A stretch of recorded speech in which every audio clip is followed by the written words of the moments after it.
ಖಾರವಾಗಿ ಚಿಕನ್ ಸಾರು ಮಾಡೋದು ನೋಡ್ಕೊಳ್ಳೋಣ. ಸೂಪರ್ ಟೇಸ್ಟಿಯಾಗಿರುತ್ತೆ. ಮುದ್ದೆ ಮತ್ತು ಅನ್ನಕ್ಕೆ ಅಂತಲ್ಲ, ಚಪಾತಿ ದೋಸೆ ಇಡ್ಲಿಗೂ ಚೆನ್ನಾಗಿರುತ್ತೆ. ಮೊದಲು ಮಸಾಲೆ ರೆಡಿ ಮಾಡ್ಕೊಳ್ಳೋಣ.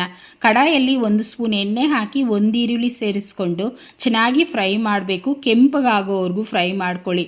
ಫ್ರೈ ಮಾಡಿ ಮಸಾಲೆ ರುಬ್ಕೊಂಡ್ರೆ ಟೇಸ್ಟ್ ತುಂಬ ಚೆನ್ನಾಗಿ ಬರುತ್ತೆ. ನೋಡಿ, ಇಷ್ಟು ಫ್ರೈ ಆಯ್ತಲ್ವಾ. ಈಗ ಒಂದೊಂದೇ ಇಂಗ್ರೀಡಿಯೆಂಟ್ಸ್ನ ಸೇರಿಸ್ಕೊಳ್ಳೋಣ. ಮೊದಲು ಒಂದು 10 ಪೀಸಷ್ಟು ತೆಂಗಿನಕಾಯನ್ನು ಹಾಕ್ಕೊಳ್ತಾ ಇದ್ದೀನಿ. ಹಾಗೆಯೇ ಶುಂಠಿ ಮತ್ತು ಬೆಳ್ಳುಳ್ಳಿ 1 ಗಡ್ಡೆಯಷ್ಟು, ಶುಂಠಿ 1 ಇಂಚಷ್ಟು ಹಾಕ್ತಾ ಇದ್ದೀನಿ. ಖಾರಕ್ಕೆ 10 ರಿಂದ 12 ಒಣಮೆಣಸಿನ್ಕಾಯಿ. ಖಾರ ಹೆಚ್ಚಿಗೆ ಹಾಕ್ಕೊಳ್ಳಿ, ಚೆನ್ನಾಗಿರುತ್ತೆ. ನೋಡಿ, ಇದನ್ನು ಅಷ್ಟೇ ಲೈಟಾಗಿ ಫ್ರೈ ಮಾಡ್ಕೊಳ್ಳೋಣ. ನೋಡಿ, ಈ ಥರ ಫ್ರೈ ಆಗಿದೆ ಅಲ್ವಾ, ಇಷ್ಟಾದರೆ ಸಾಕು. 1 ಟೀ ಸ್ಪೂನಷ್ಟು ಮೆಣಸು ಹಾಕ್ಕೊಳ್ತಾ ಇದ್ದೀನಿ. ಮೆಣಸು ಅಷ್ಟೇ ಸ್ವಲ್ಪ ಹೆಚ್ಚಿಗೆ ಹಾಕ್ಕೊಳ್ಳಿ. ಚಕ್ಕೆ ಮತ್ತು ಒಂದು 7-8 ಲವಂಗ ಸೇರಿಸ್ಕೊಳ್ತಾ ಇದ್ದೀನಿ. ಹಾಗೆಯೇ 1 ಟೇಬಲ್ ಸ್ಪೂನಷ್ಟು ಧನಿಯಾ ಪುಡಿ ಮತ್ತು 1 ಚಿಟಿಕೆಯಷ್ಟು ಮಾತ್ರ ಅರಿಶಿನ.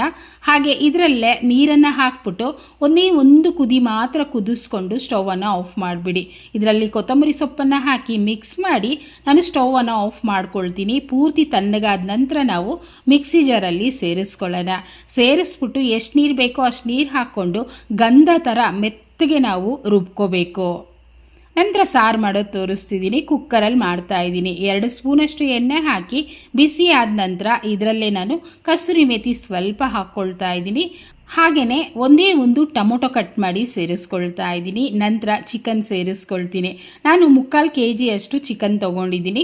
ಎಲ್ಲ ಮಿಕ್ಸ್ ಮಾಡಿ ತೊಗೊಂಡಿದ್ದೀನಿ. ನಿಮಗೆ ಯಾವ ರೀತಿ ಚಿಕನ್ ಇಷ್ಟನೋ ನೋಡಿಕೊಂಡು ನೀವು ಆ ರೀತಿ ಹಾಕ್ಕೋಬೋದು. ಅಂದರೆ ಸ್ಕಿನ್ ಔಟೋ ಇಲ್ಲ ಅಂದರೆ ಬೋನ್ಲೆಸ್ಸೋ ಯಾವುದ್ರಲ್ಲಿ ಬೇಕು ಅಂದರೂ ಮಾಡ್ಕೋಬೋದು. ಆದರೆ ಸಾರಿಗೆ ಯಾವಾಗೂ ಬೋನ್ ಇದ್ರೇ ಚೆನ್ನಾಗಿರೋದು. ಈಗ ನೋಡಿ, ಚೆನ್ನಾಗಿ ಮಿಕ್ಸ್ ಮಾಡಿಕೊಂಡು ಚಿಕನಲ್ಲಿ ನೀರು ಬಿಟ್ಕೊಂಡು ಮತ್ತೆ ಡ್ರೈ ಆಗೋವರೆಗೂ ಫ್ರೈ ಮಾಡಬೇಕು. ಆಗ ಚಿಕನ್ ಪೀಸಸ್ಸು ಸಾರಲ್ಲಿ ತಿನ್ನೋದಕ್ಕೆ ಟೇಸ್ಟಿಯಾಗಿರುತ್ತೆ. ನೋಡಿ, ಈ ಥರ ಫ್ರೈ ಆಗಿದೆ ಅಲ್ವಾ.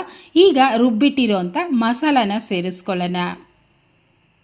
ನೋಡಿ, ಪೂರ್ತಿ ಹಾಕಿ ರುಚಿಗೆ ತಕ್ಕಷ್ಟು ಉಪ್ಪನ್ನು ಹಾಕ್ಕೊಂಡು ಚೆನ್ನಾಗಿ ಒಂದ್ಸಲ ಮಿಕ್ಸ್ ಮಾಡಿ ನಂತರ ನೀರನ್ನು ಹಾಕ್ಕೋಬೇಕು.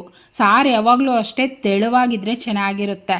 ಅದೇ ಗ್ರೇವಿ ಆದರೆ ಗಟ್ಟಿ ಇದ್ದರೆ ಚೆನ್ನಾಗಿರುತ್ತೆ. ಅದರಿಂದ ನಾನು 1-2 ಗ್ಲಾಸಷ್ಟು ನೀರನ್ನು ಹಾಕ್ಕೊಳ್ತಿದ್ದೀನಿ.